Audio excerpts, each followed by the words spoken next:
I started out as a family doctor a number of years ago, and professionally I've blended together what I've learned from family medicine and later from psychiatry. In English they have this term boundary spanner, which means that you exist sort of at the interface between two areas. And in my professional life, I've really enjoyed being at that intersection between psychiatry and medicine and working with consult liaison medicine.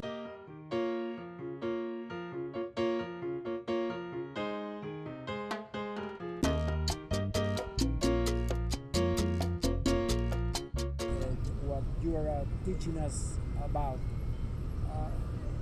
One very important thing is about collaborative care.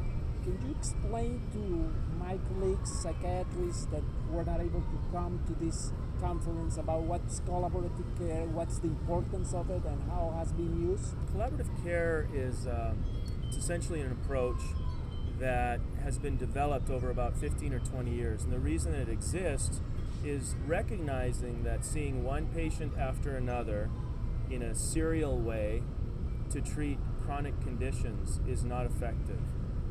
Because first of all, visit length is about 15 or 20 minutes and hardly enough time to get everything done that is required to get done with a person with a chronic illness. Secondly, collaborative care was developed really to integrate a number of individuals in a way that takes into account population-based methods so that people don't fall through the cracks, which is a term we use in English to just say that people don't fall out of care.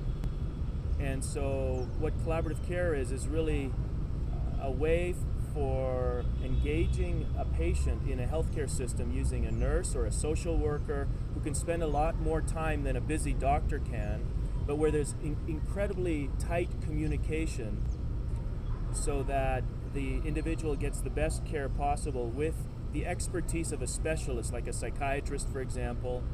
And all of this is done very effectively so that patients with multiple chronic conditions can be treated most effectively.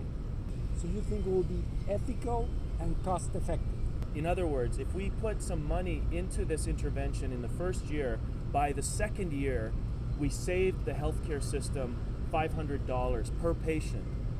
So here we have something that helps improve care, is more satisfying care, the patients love it more than usual care, and it saves money. Any fallbacks of this kind of approach?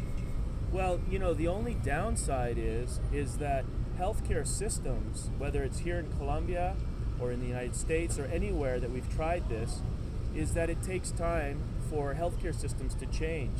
People are used to their way of doing things. One patient after another, and the truth is that once the healthcare providers in the healthcare systems see how well this works, they never go back. But the fallback is that even with the evidence that we can show, our studies, they're not convinced, because I have to say, doctors get into patterns.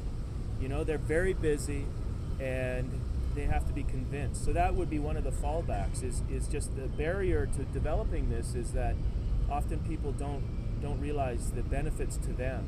Thank you for all these insights, Paul. My pleasure.